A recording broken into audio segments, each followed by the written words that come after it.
Hello, and welcome back to another episode of Imperfect Marketing. I am your host, and I am joined today with Paul Gowder. He is the owner and founder of powwows.com, the leading online community celebrating Native American arts and culture for the past 25 years. By combining community building and marketing strategies, he's built one of the largest and most engaged online communities in the world while still working full time. Now, he's going to share some of his knowledge with us so that he can help you scale a business that supports your lifestyle.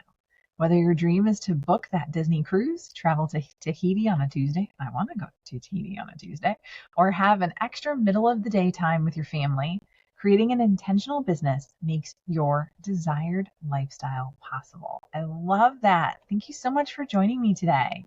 Thank you so much. I'm looking forward to it. So, all right. Let's talk about this community that you have. First, Yes. let's define what is community to you.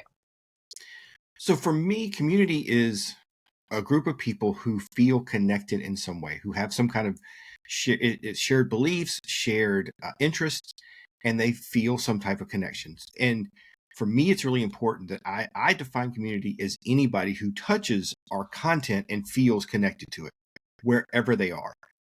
Community is not a Facebook group. It could be, but it's not a Facebook group. It could be anywhere. Email, live video, all of those, I interact with them like they are part of my community because they are. I really like that. Community is not a Facebook group. It's people that are engaging and that you're meeting where they're at and engaging with, right? Yeah. So let's talk about how you build an online community first, right? And then we'll go into some more questions about how people grow their followings and then interactions. I also love that you mentioned email because I am a huge fan of email. Yes, you can have followers in a community that just read your email newsletter. Yes. It's Yes. amazing, right? And for me, I feel like the heart of our community. Okay, let me back up. So powwows.com we are a big community. We have 1 million followers on Facebook. We have almost 100,000 on YouTube. I have several Facebook groups that are over 100,000. We have a good sized following. But for me, I feel like the heart of our community is the email list. That is where I'm able to actually talk with people, interact, ask questions, get replies. I love getting up in the morning and seeing replies and being able to respond to people and welcome them to the community and have those conversations. So I love email for that. But as far as building a community, again, it's finding out what your audience wants. Like, what is it that drives them? What kind of questions are they looking for? What kind of content can you build that is going to make them feel connected, answer their questions, and serve them in some way? I think that's the first thing, is you have to bring that value. Whether it's, so there are tons of Facebook communities, or not just groups, but pages that are able to build big followings just by posting photos and asking questions and those kind of things. It doesn't have to be these long-winded blog articles. It's just find out what resonates with your group, your community, and start serving them in that way, and you'll see your community build. I really like that. I know I've talked with people that have a different target within the marketing industry, like I do. And they work with other people and they're like, yeah, they only like short emails. Like, well, the ones that I get the most engagement on are longer. They tell Right. stories, they ask for engagement, but that's not who their people are. And that's okay. It doesn't mean that, we're targeting the wrong groups or doing things the wrong way. It's just that our people that are attracted to us and what we have to share are different. Yes. And I think, again, meeting them where they're at is huge. So, okay, so you're building an online community, you're serving them content, whatever that content happens to be, in a way that they want. A lot of people have been trying to do that and they get stuck. I mean, I'm in a lot of Facebook groups, but I see people complaining about their Facebook group not growing. I made a strategic decision to get rid of my Facebook group about a year after it started, just because that's just not where I wanted to spend my time. Right. And that's not where my people were. They were on LinkedIn. Yeah. So I decided it just wasn't worth my time investment.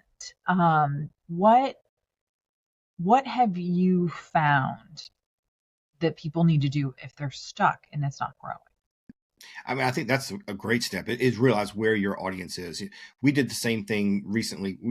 We've tried a couple times, but for us, Twitter just doesn't work, or X. That's not where our people are. So I just cut it off, and the account's still out there, but we're just not going to post any more content there. It's just not where they are. And we've played around with other networks. Played around with LinkedIn. That's not where our audience is. We are primarily on Facebook, and Facebook groups is where our audience is. So yeah, I think that's really important is, don't try to be everywhere. Certainly you can post to these other places, and we get engagement on Instagram and TikTok and things like that, but that's not where our community is. That's not where we're getting conversations and more than just a like or a heart or, something like that. So find out where they are. And then again, I go back to, you got to serve them, right? And what does serving mean? It means like being present, being active in those groups, when you don't have to be the one posting every new thread, but you need to be in there replying and engaging, answering questions. You need to show up and be present. It's at some point, maybe you can step away from that. Like our Facebook groups now are so active that for me, I just get out of the way most of the time, right? I cause more problems than if I try to get in there. Just let them go for the most part, right? And so it's go in there and be present and be part of that community. And when you're starting off, maybe opening a Facebook group when you are starting to try to build your community, that maybe that's not the right approach. Nobody wants to go into an empty Facebook group and just feel like there's only 3 people in there having a conversation. So maybe that's something you do later, but find out where your audience is and then serve them. So let's talk a little bit more about email, because Yeah. and I think, again, what you're talking about people going into a Facebook group with only 3 people. Now everybody started somewhere. You have this humongous community, but it didn't happen overnight. No. But people have a different level of expectation, I think, with groups that they want to interact with. And I love how yours is taken on a life of its own and sort of manages itself. And I'm using air quotes because it doesn't really, but we'll pretend. So I guess my question is for those that are concerned about having a Facebook group with 3 people, or a LinkedIn group with, 5 people or something along those lines, that isn't going to get a lot of interaction. They probably don't want to start a group on one of like circle.io or any of these other channels, because those people have to want to go there, right? And if they're not going there on a regular basis, adding that into your process is really hard. But the one thing, and I think it's something like 98% of people check email at least once a day, which is crazy, right? So email, I think, makes sense. How do you propose people get started with creating a community around email? I've started helping a lot more people build their email list, especially so many people have been hit by the Google updates and the helpful content update and all these other things. I was just talking with somebody today. I saw their post in Facebook group. They went from 90,000 visitors a month to 600, and just devastating, right? And so that's what I've been trying to tell people is like, let's figure out what we can do in email. So my starting point when I'm working with clients is, let's not worry about what we're going to send every week. Let's forget about the broadcast messages. Let's go back to, I said it already several times, how can we serve them? So if we are a recipe site, let's look at what are your best recipes? What are your best recipe categories? Do you have like a holiday recipe category where you've got 10 or 15 or 100 recipes in there? Then maybe we could develop an email sequence, a series of emails that takes people through your take on holiday recipes. And let's figure out how to get people subscribed to that.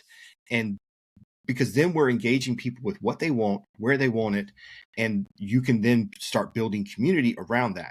And same thing if you're a travel blogger. Do you write a whole bunch of stuff about Disney World, right?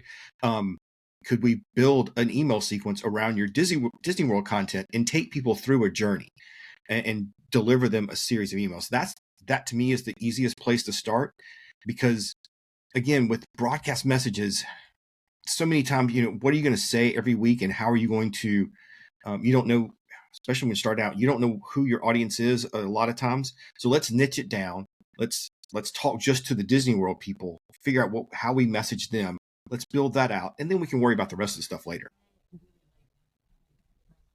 First off, niching down is super important. You're talking to one person. Yes. And so if you are a travel blogger and you just focus on Disney for that email sequence, it makes sense, right? People that are interested in planning a trip to Disney are going to focus on your Disney content. Right. And the same thing for recipes. There's the gluten-free, there's the keto diets, there's the paleo, there's the all of these different types of eating that people do. Is there something, air fryers, Instant Pots? Yeah. I can go on, because you can tell I do actually search recipes on a regular basis. So I can tell you, I think there's one that's actually, this is not dietfood.com. I've gotten really good recipes off of that, and it is not diet food. But again, you're niching down into a very specific group, right? And talking just to them. I really like that, because again, you don't have to think about that content. You think about how you want to work them through all of that, get them visiting your site, get them engaging with you. Right. Now, then what? What's after the sequences? So then you can start working on, building out your broadcast messages. But I still think building sequences. I mean, for every content category you have on your website, I think you should have a sequence or series about it. I think you need to have a welcome sequence. You need to have, some other things that you can take people through these journeys. Sometimes maybe they're short, maybe they're longer. I do one every November during Native American Heritage Month. We have a special email series just for that. So if there's certain events in your calendar that you have, maybe you build some sequences and automation around that. I double down on that. Build as many of those as you can, and then, because then on your content pages, so if you built your Disney World series, right, then we can put an opt-in on your Disney World pages, and we're not just putting a box there that says subscribe to my newsletter. What does that mean, right? But if you say, hey, subscribe to my free email series that gets you planning your next Disney World trip and gives you my best content, my tips and tricks, someone's like, oh, okay, that's interesting. Let me do that. On powwows.com, my best sequence is one that's called What to Expect at Your First Powwow. And so on pages where I think people that are kind of outside the culture and looking to learn more about it, I put opt-ins that says, are you curious? You want to go to a powwow? I have a free email series that will take you through the entire process and get you to that first powwow, so you know what to expect, you know what to bring, know what to do, know what to not do, and help that anxiety and get you into your first powwow. That one, it works great for me. So, double down on sequences, keep building those.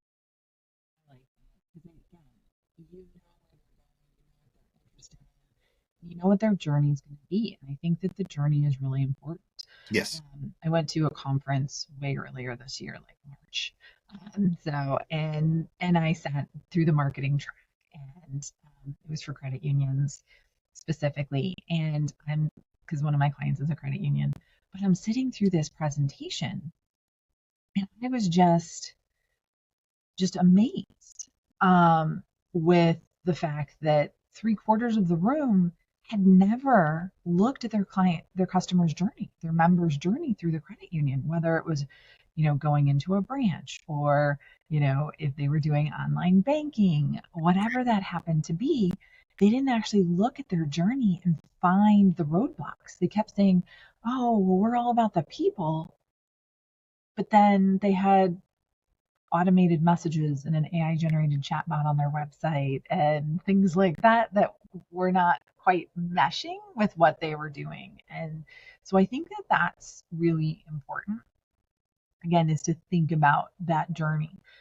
Going back to Disney, again, someone's going to be first off deciding if they can afford it, right? Right. Deciding what time of year to go. So you think about that journey, it's going to be very different than, someone who's just looking for recipes around the holidays to save time or to get ready for parties or potlucks or whatever else, right? And mapping it to them is really important. So, one of the things that I hear a lot with people and emails is, oh, well, I don't want to send spam. People are Yeah. busy. I don't want to send any more emails. Nobody's reading them. What do you say to that? So I say you can send as many emails as you can send value. So if you're sending out an email once a week and it has valuable content and you're seeing people engage with it, then maybe you could send two. If you start sending 3 or 4 a week and the open rates start going down, you're not getting as many replies, maybe then you aren't adding value. But as long as you have something that is valuable to your readers, you can add more emails. There are weeks where I send 7 to 10 a week. I mean, it just, if we have that much going on, then I'm going to send that much content. So yeah, I think it's a value proposition first, and sure, there's always going to be some people on your list, and with some of the changes they just did with like Gmail and Yahoo, where now you can subscribe right in the subject and just click a button. You're going to have people unsubscribing, and that's okay. That's fine. They're not the people who wanted your content. Let them go. But yeah, if you can send 2 a week and they are both valuable, good information, then send 2 a week. But again, I would go build the sequences first. And I have another example of a good sequence. And people on my list don't know that they're in a sequence for this one. They think it's just a broadcast message that I'm sending out every week. And I call that my Throwback Thursday. So every Thursday, they get an email that says, hey, we have a lot of articles on powells.com. We've been writing for 10 years plus. You might not have seen this one. I think you're going to like this article because of this, this, and this. Here it is. And that's the only call to action is click on this article. And they think it's a series, or they think it's a broadcast, but it's just every January we rewrite the sequence to be the 52 most popular topics from the last year. That's an easy one. If you're a podcaster and you have a back catalog of content, maybe that could be your Monday email. And people would think it's a broadcast, but you could schedule those ahead of time and then take people through your whole podcast journey, especially if you're an evergreen type podcaster. If you're doing news or something, that doesn't really work. They do have to be like broadcasts every week. But if you're producing evergreen content like interviews and things like that, why not make it into a series and just automate that process? I like that. And again, it's got to be valuable to Yes. your audience. That's key, right? It's all about value. One of the other things that I hear regularly is, well, but that's, what I do for my clients and things like that. I've never had an issue giving things away for free. When it comes to downloads or advice or checklists or how to or doing a free YouTube video. Usually, when I give stuff away for free, it actually entices people to want to work with me more. What have you found? So yeah, interesting.